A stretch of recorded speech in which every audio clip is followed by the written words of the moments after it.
This video is powered by the pros at Pascal Air Plumbing and Electric. Arkansas owned, Arkansas operated. GoPascal.com.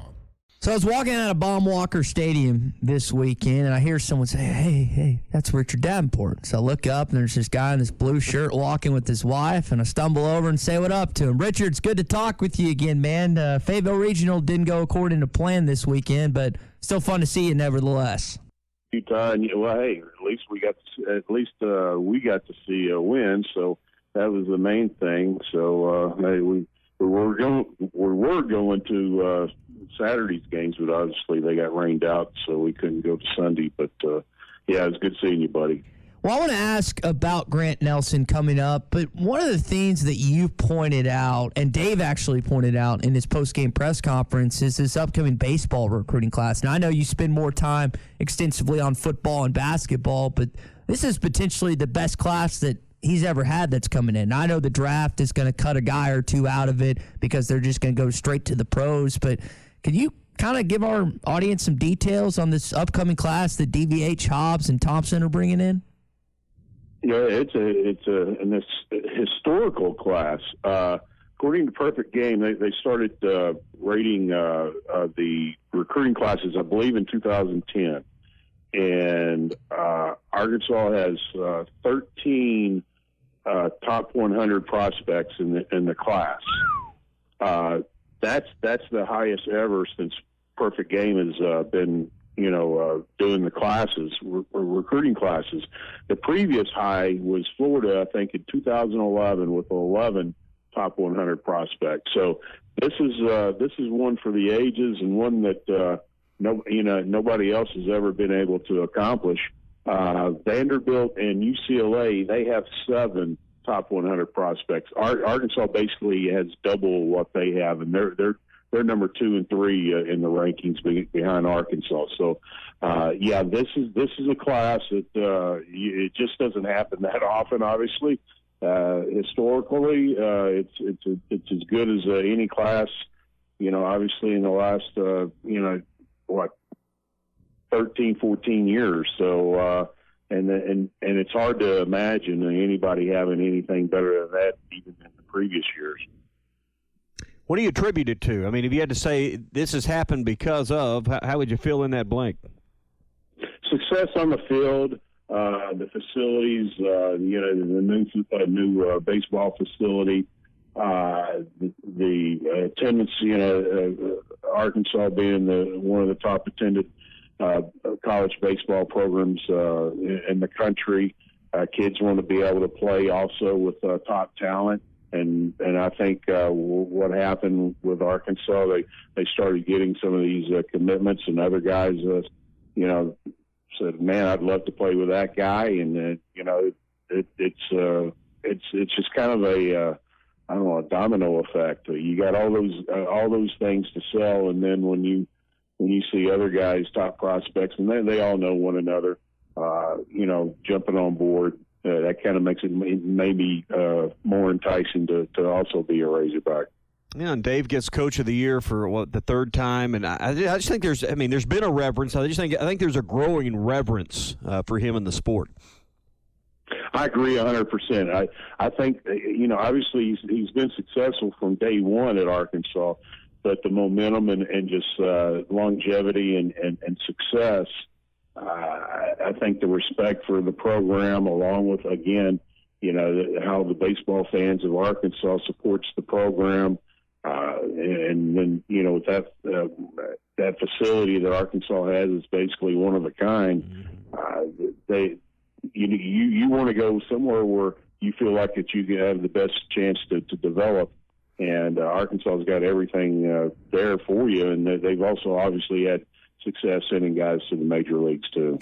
The portal has changed so much in every sport, but baseball as well, and we've seen it. I'll be interested to see, and we're all waiting with bated breath, Richard, on what this football schedule is going to look like with the teams. But in baseball, we don't spend a lot of time talking about Texas and OU joining the league in baseball, but I'll be interested to see if more Texas kids come this way. Arkansas has done very good in the Kansas City area in baseball for a while.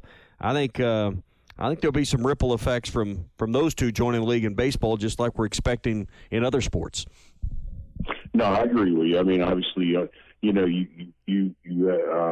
have so many kids from obviously Arkansas attending the U of A, and then Texas has to be second as far as the number of kids attending Arkansas. And you guys probably know better than I do, but I'm pretty sure, and I may be wrong, but I'm pretty sure Texas kids get in-state tuition. At least that's what I heard. It's I like don't know if that's 90%, Richard. If you got a good enough GPA, it's like up to 90%. I think it's surrounding states. So that also helps. If you're a baseball player, I mean, obviously the scholarships are all partial, and you have good grades, and you can get discounted, tuition. That's another plus for our Texas kids. We're talking with Richard Davenport, Whole Hog Sports, Arkansas Democrat-Gazette. Grant Nelson is the big name, Richard. He looks like he's taking a visit to Fayetteville today. Took one to Tuscaloosa already. Apparently did not go to Waco, Texas to Baylor. Can't blame him. Sorry, Pops. What do you think about the prospects of Arkansas getting his potential last visit and how that plays into the idea where he could land to play college basketball this season? He's supposed to arrive later today, late afternoon, and he'll be there about 24 hours. Hey, no one's gonna have a better presentation than Muss and the staff. You know that. They're gonna break down his game. They're gonna break down his strengths, his weaknesses, how they can help him develop and get to the league. And obviously, with three guys. One and dones for this year and one previously. Stuff like that definitely plays into a kid's mind whose dream is to go to the NBA. And with Arkansas having 9 guys go to the NBA combine during Muss's time in Fayetteville is also a plus. There's so many things to sell. 52 years of NBA experience on the staff. So once he gets to Fayetteville, I'm sure Alabama's rolled out the red carpet and gave him a good presentation. But I just can't imagine it's going to be as detailed and organized as Coach Muss and the staff. Someone made a really good point yesterday because it looks like it's a 2-horse race between Alabama and Arkansas. Alabama lost Brandon Miller. They lost Noah Clowney. They lost Charles Bediako to the NBA. And so they have the pitch and the perspective of, well, you're going to be the centerpiece here. I don't know if Arkansas could sell. What is the counter to that, Richard, that maybe he's more of a focus in Tuscaloosa than he would be in Fayetteville based on who you brought in? Do you want to go? I mean, look at Do you look at the roster and say which is the strongest? Which one gives me the chance to be the most successful? Yeah, you may be the guy, but will teams be able to double up on you? In Arkansas, with the roster that they have, with the guards that they have, and some of the other big guys, they're not going to be able to double up on you. You're going to have a lot of one-on-one. You're going to be able to showcase your talents without having to be hounded like he probably was at North Dakota State. He was basically the guy, and they didn't have as much talent surrounding him. And I think that's something that Coach Muss and them will definitely be able to sell, because everybody's going to be a scoring threat, and that's only going to help him be able to showcase his talents, in my opinion. Richard, let's talk a little high school football recruiting. I know a lot of, in basketball, there's some team camps going on. And in football, they're having some work done ahead of this dead period in high school sports that hits end of the month and the first part of July. Yesterday, there was a scrimmage in the River Valley that featured 2 Northwest Arkansas teams. I think Bentonville West and maybe Bentonville and Northside and Greenwood got together. I know several people that came in. We had heard from Brent and Stuttgart that drove over wanting to see the Archer kid at quarterback. Have you heard much on that? And what kind of update could you give us maybe from that scrimmage yesterday at Mayo Thompson Stadium? 7-on-7 scrimmage, I should say. It's a 7-on-7 deal. So. I'll be honest with you, I haven't heard much, but I'm sure Archer showed his talent very well. I think he's going to just obviously be very, very special. He'll be the guy this year where he had to, he's kind of the backup last year. But I think he's going to put up some amazing numbers.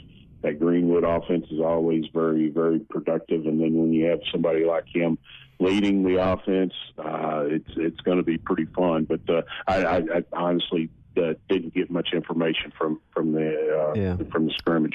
There'll be a lot of summer 7-on-7 stuff where it's easy for fans that want to see certain players or teams to go watch a lot of this 7-on-7. I know there'll be plenty around Northwest Arkansas as well. What do coaches take away? I mean, college coaches, when evaluating, is there any film study on this stuff? Or what is taken away from the summer work that these high school kids put in? I really haven't heard coaches say they put a lot of emphasis on the 7-on-7. Now, if they're on campus, like with Arkansas, being able to see a kid throw, that's much more valuable to them than maybe seeing film from a 7-on-7 or something like that. Don't get me wrong. I mean, obviously they like kids that are very active and trying to continue to get reps and stuff like that and throw to the receivers. But I think what they like to see is them get them on campus for their own football camps and see how they perform. Richard, last thing, I know NIL has been a big discussion as of late. Hunter Yurachek and a couple other people meeting with Congress members right now. Nick Say, I mean, there's a bunch of discussion going on. What is something, if you were the czar of college football, how would you go about changing the current landscape of NIL? Well, I think the main focus right now is they're trying to make it to where the kids can't be promised anything until they get on campus, and then if they have the capability of attracting NIL deals, that was the general theme of what this was all about. But obviously, that's not the case right now. I think they're going to try to make it to the point where you just can't buy a kid, and the bigger schools with the bigger collectives, basically outbid everybody. Now, does that change if they get legislation to where in fact you can't promise deals prior to getting on campus and stuff like that? I don't think so. I think they'll still be able to say, hey, you wait till you get on campus and you're going to have this 6-figure deal. Now, I just don't have much confidence in the NCAA trying to enforce all that. But can you have more confidence in Congress? Congress, as far as writing their laws and then making it nationwide to where you don't have individual states trying to outdo one another. That's the biggest problem right now. Yeah. If you have a set of rules that the NCAA can try to enforce, there's nothing that they can try to enforce right now with all the different states with different rules. So no, that's the whole reason why Yurachek and everybody else is going to Washington. Yeah, you got to have uniformity, but I don't know. When Congress gets involved, I get a little nervous about anything in that regard. Well, I have no doubt that it's obviously going to help them get insight from the ADs and people like that are familiar with the situation, and it will probably be a case where they make law and then they'll have to adjust it from year to year. I mean, because we obviously see. How people work around stuff and work around the loopholes that they can find. So I think it's going to be an ongoing thing for several years until they get it perfected. Richard, we'll leave it there, man. We appreciate you taking time with us as always on a Thursday, and we'll catch up next week, okay? All right, guys. We'll see you.